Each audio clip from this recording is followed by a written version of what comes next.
Welcome students and my dear parents. VIT Triple E 2026 entrance examination notification release చేయడం జరిగింది. But ఇక్కడ entrance ఎగ్జామ్కి ఎవరు అప్లై చేయాలి, ఎటువంటి స్టూడెంట్స్ అప్లై చేయాలి, ఏ టైంలో అప్లై చేయాలి, లాస్ట్ డేట్ అయితే మనకు చాలా డేట్ ఇచ్చారు, చాలా గ్యాప్ ఉంది. ఇప్పుడే అంత అర్జెంటుగా అప్లై చేయాల్సిన అవసరం ఉందా లేదా అనేది మీకు ఈ వీడియో సెషన్లో క్లారిటీగా అర్థమవుతుంది. అలాగే అసలు చేయాలా వద్దా అనే డిసిషన్ ఏ క్రైటీరియా బేస్ చేసుకొని మీరు తీసుకోవాలనేది కూడా ఇప్పుడు నేను చెప్తాను. విఐటికి సంబంధించి మనకు మేజర్గా టాప్ ఎంట్రన్స్ ఎగ్జామినేషన్లో ఒకటిగా ఉండడానికి రీజన్ సౌత్ సైడ్ ఉన్న క్యాంపస్లలో స్టూడెంట్స్కి సీట్స్ వస్తాయి. మన తెలుగు స్టేట్ స్టూడెంట్స్కి చాలా దగ్గరగా ఉంటుంది కాబట్టి చాలామంది ప్రిఫర్ చేస్తారు. సో మరి ఎవరు ఎప్పుడు ఎందుకు ఎలా అప్లై చేయాలి? ఫస్ట్ క్రైటీరియా, మీకు విఐటి త్రిబుల్ ఎంట్రన్స్ ఎగ్జామినేషన్ అనేది కంపల్సరీగా బ్యాకప్ ఎగ్జామ్గానే ఉంటుంది. ఫస్టే వెళ్ళి విఐటీలోనే జాయిన్ అవుతాను నేను, నాకు ఎన్ఐటి వద్దు, ఐఐటి వద్దు, త్రిబుల్ ఐటీ వద్దు అనుకునే స్టూడెంట్స్ అయితే ఉండరు, పేరెంట్స్ కూడా అలా ఉండరు. సో ఇప్పుడు మీకు ఆల్రెడీ మీ పాప లేదా బాబు కాలేజీలో రాస్తున్న టెస్టులలో వస్తున్న మార్క్స్ బేస్ చేసుకొని ఫస్ట్ క్రైటీరియా మీరు డిసైడ్ చేసుకోవచ్చు. మీరు కనుక OC students, EWS, OBC, SC students అయితే ఓసీ స్టూడెంట్స్ 200 మార్క్స్ వస్తున్నాయి, ఈడబ్ల్యూఎస్ 197 వస్తుంది, ఓబీసీ 185 ప్లస్ వస్తాయి, ఎస్సీ 130, ఎస్టీ 110. ఇలా మార్క్స్ కాలేజీలో కండక్ట్ చేస్తున్న ఎగ్జామ్లో వస్తున్నాయంటే మీరు ఇప్పుడే విఐటి త్రిబుల్ఈకి అప్లై చేయాల్సిన అవసరం అంత అర్జెంటుగా ఏమీ లేదు. ఎందుకు అంటే మీకు ఇన్ని మార్క్స్ కాలేజీలో కండక్ట్ చేస్తున్న టెస్ట్లో వస్తున్నాయంటే ఫైనల్ ఎగ్జామ్లో కూడా ఈ మార్క్స్ మీకు వస్తున్నాయంటే ఆటోమేటిక్గా మీరు టాప్ 10, టాప్ 5 ఎన్ఐటీస్లో మీకు కావాల్సిన బ్రాంచ్లో సీట్ రావడానికి మ్యాక్సిమం ఫస్ట్ మీకే ఛాన్స్ ఉంటుంది, ఈ మార్క్స్ మీరు స్కోర్ చేస్తున్నారంటే.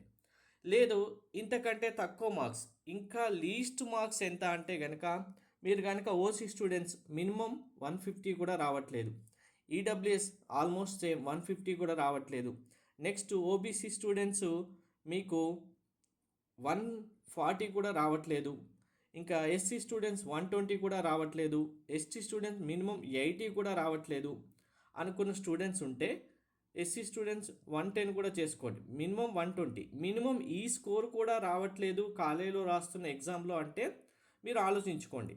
ఎప్పుడు ఆలోచించుకోవాలి, ఎప్పుడు డిసైడ్ చేసుకోవాలి అంటే కనుక మీరైనా సరే అందరూ సెషన్ 1 రిజల్ట్ వస్తుంది కదా, సెషన్ 1 ఎగ్జామినేషన్ రిజల్ట్ మనకు జనవరి ఎగ్జామ్ సంబంధించి రిజల్ట్ వచ్చిన తర్వాత వచ్చిన పర్సంటేజ్ బేస్ చేసుకొని అప్రాక్స్గా ర్యాంక్ ఎంత రావచ్చు అనేది తెలుస్తుంది. దాన్ని బేస్ చేసుకొని ఇంకా కన్ఫామ్గా కాలేజ్ సీట్ వస్తుందా, అడ్వాన్స్డ్ ఎగ్జామినేషన్కి ప్రిపేర్ అవ్వచ్చా, ఐఐటి కాలేజ్ సీట్ వస్తుందా అనేది డిసైడ్ చేసుకుంటారు.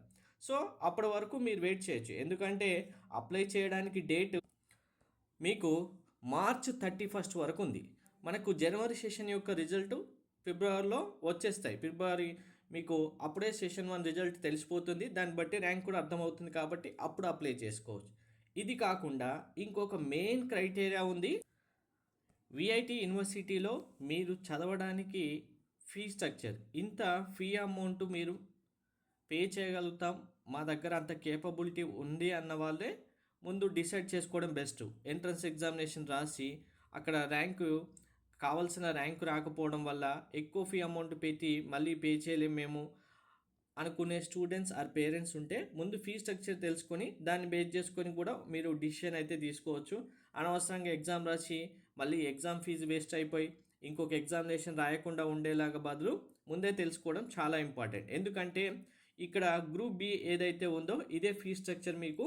మనకు విఐటి త్రిబుల్ కౌన్సిలింగ్ ఎలా ఉంటుందంటే అన్ని కౌన్సిలింగ్ లాగా ఉండదు, మీకు వచ్చిన ర్యాంక్ బేస్ చేసుకొని కౌన్సిలింగ్ అనేది కేటగిరీ వైజ్గా డివైడ్ చేస్తారు. అలాగే కేటగిరీ వైజ్గా కూడా ఫీ ఉంటుంది.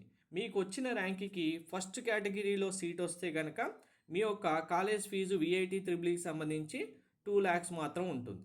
సో ఫస్ట్ కేటగిరీలో చాలా తక్కువ సీట్స్ ఉంటాయి, చాలా రేర్గా స్టూడెంట్స్కి సీట్స్ వస్తాయి.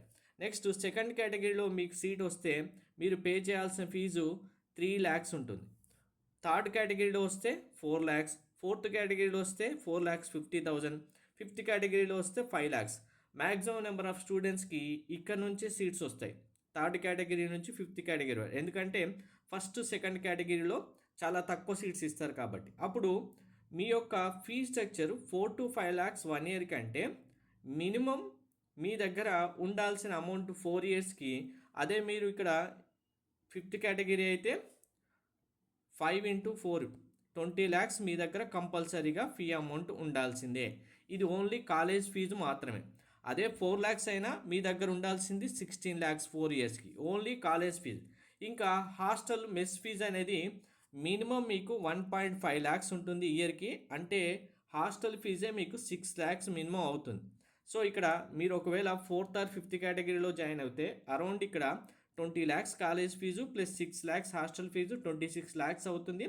తర్వాత ఇంటర్మ్ ఎగ్జామ్ అని, మీకు సమ్మర్ క్లాసెస్ అని, ఎవరైనా సబ్జెక్ట్ ఫెయిల్ అయిన స్టూడెంట్స్ మళ్ళీ రాయాలంటే ఇంకో ఎక్స్ట్రా ఫీజు అని, మీకు బుక్స్, ల్యాప్టాప్, ఇలా అన్నీ చూసుకుంటే ఆల్మోస్ట్ అవే ఒక 2 lakhs వరకు అవుతాయి. సో మీ యొక్క స్టూడెంట్ క్యాపబిలిటీ బట్టి డిసైడ్ చేసుకోవాల్సి ఉంటుంది. అంటే మంచి ర్యాంక్ వస్తే మేము తక్కువ ఫీజుతోనే జాయిన్ అవుతాం అనుకున్న వాళ్ళు కంపల్సరీగా రాయొచ్చు. లేదు ఎంట్రన్స్ ఎగ్జామ్ రాసి ఒకవేళ ర్యాంక్ రాకపోతే అప్పుడు డిసైడ్ చేసుకుంటాం అన్న వాళ్ళు కూడా ఓకే, ఈ 1300 ఎగ్జామినేషన్ ఫీజు పోతే పోయిందిలే, మేము అప్లై చేసి రాస్తాం అనుకున్న వాళ్ళు రాయొచ్చు. లేదు అసలు మా వల్ల కాదు, ఇంత ఫీ అమౌంట్ మేము పే చేయలేం, మాకు ఇంత బడ్జెట్ కూడా ఉండదు అనుకున్న వాళ్ళు ఉంటే ముందుగానే ఈ ఎగ్జామ్కి అసలు అప్లై చేసే బదులు వేరే ఏదైనా ఎగ్జామ్ చూజ్ చేసుకొని దాన్ని అప్లై చేయడం చాలా బెస్ట్. ఎందుకంటే హాస్టల్ ఫీజు కనుక మీరు విఐటీలో వస్తే ఎక్కడ క్యాంపస్ అయినా సరే మీకు 1.5 lakhs ఇయర్కి ఉంటుంది. కంపల్సరీగా 6 lakhs పే చేయాల్సింది. ఇందులో ఎటువంటి ఫీ రింబర్స్మెంట్లు ఉండవు కాబట్టి కంపల్సరీగా ఫీ అమౌంట్ పే చేయాలి.